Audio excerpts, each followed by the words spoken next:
فيديوهات بقى قص الشعر اللي هتجنني.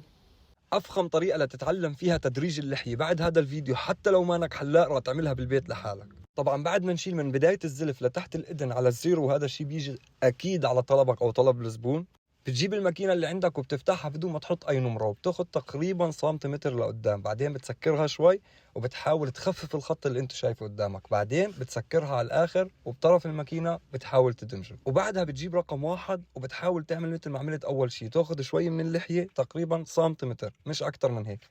بعدها بتجيب الواحد ونص وبتحاول تدمج اللي انت عملته باللي تبقى عندك من اللحيه. طبعا احيانا ممكن تحب لحيتك من قدام تكون اطول شوي او اكبر شوي، ففيك تستخدم رقم 2 رقم 3. يعني هذا الشيء بيعتمد على حسب طول اللحيه او حسب الطول اللحيه الموجوده عندك او الطول اللي انت حابب تتركه قدام. هون تعتمد على النظر. وهي اخر شيء ماكينه الحاف مثل ما انتم شايفين. طبعا التدريج دائما بيعتمد على الذوق، يعني اذا انت بتحب تعمله اعمله، ما بتحب تعمله لا تعمله. هاي النتيجه من الطرفين، لان انتم دائما بتقولوا لي فرجينا الطرف الثاني فرجينا الطرف الثاني كانه سر. نعيما.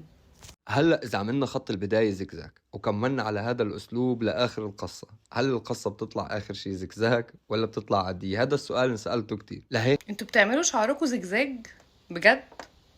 لهيك خلونا نبلش سؤالكم بتجربة عملية تشوفوها انتم بعينكم. بعد ما عملت خط الزجزاج بماكينة الزيرو، بعدها فتحت الماكينة الكبيرة وعم بعمل تكنيك التدريج العادي اللي انا علمتكم عليه من قبل. بعدها سكرت الماكينة ودمجت الخط وما حاولت اشيل خط الزجزاج ابدا او العب فيه. هلا هون جبت الواحد وفتحت خط جديد بدون ما اخرب خط الزجزاج ابدا. اشتغلت بطريقة خلينا نقول زجزاجية تمام مثل ما انتم عم تشوفوا هلا قدامكم. والخط اللي تحت راح اكسره بالنص، تقريبا طريقه يعني تدريج عادي. هلا هون المفروض لمعظم الحلاقين مبين النتيجه كيف راح تطلع يعني، ولكن في ناس عندها فضول انه اذا عملنا الخط بالبدايه مو بشكل مستقيم وعملناه بشكل متعرج كيف النتيجه ممكن تطلع. هون عم بجيب الواحد ونص وعم بدمج الخط الاخير اللي انا عملته، وانتم مثل ما انتم شايفين ما عم بدمج ابدا بشكل مستقيم، عم بدمج بشكل متعرج لحتى احافظ على الخط اللي عملته اول شيء. طبعا قبل ما نوصل للنهايه النتيجه وضحت بشكل 80% تقريبا خلينا نقول. للاسف راح تبين تدريجه عاديه وما راح يبين الخط المتعرج اللي اشتغلناه اول شيء. يوم اجانا شاب جديد بده يشتغل معنا، ولما سالته عن شغله اذا عنده صور او فيديوهات، قال لي لا صور ولا فيديوهات،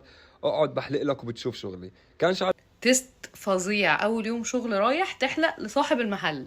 كان شعري قصير ولكن لابد من هاي الشغلة، فقعدت وخلينا نشوف شغله سوا. للأمانة فاجقني، للأمانة بلش بشكل احترافي جدا. عم نشتغل احنا تيبا فيد، ما عم تشوفوا بلش بخط الأساس بعدين بلش بالتحديد. هلا أنا ما بفضل التحديد من قدام يبلش فيه بالبداية، ولكن خلينا نشوف سوا شو. بس حلوة الطريقة دي بجد، ان حد يجيب حد يعمل له تيست اول مرة يشوفه في صاحب المكان نفسه. وحتى هو بيقولك شعري كان قصير وما كانش محتاج حلاقة، بس انا خليته يعمل كده علشان خاطر اشوف هيعمل ايه.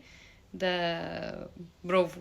شو بدي يعمل. أنا الشاب من الدومينيكانو، جمهورية الدومينيكانو أو الدومينيكانا مش عارف بالضبط، ولكن هاي جمهورية يمكن هلا عم بفتي أنا يعني يمكن تابعة لأمريكا أو هيك. المهم بلش ورا، عمل بالصفر، بعدين عمل بماكينة الحاف على 24 اموره تمام فول اوبشن، بعدين رفع نص لهون كل شيء تمام.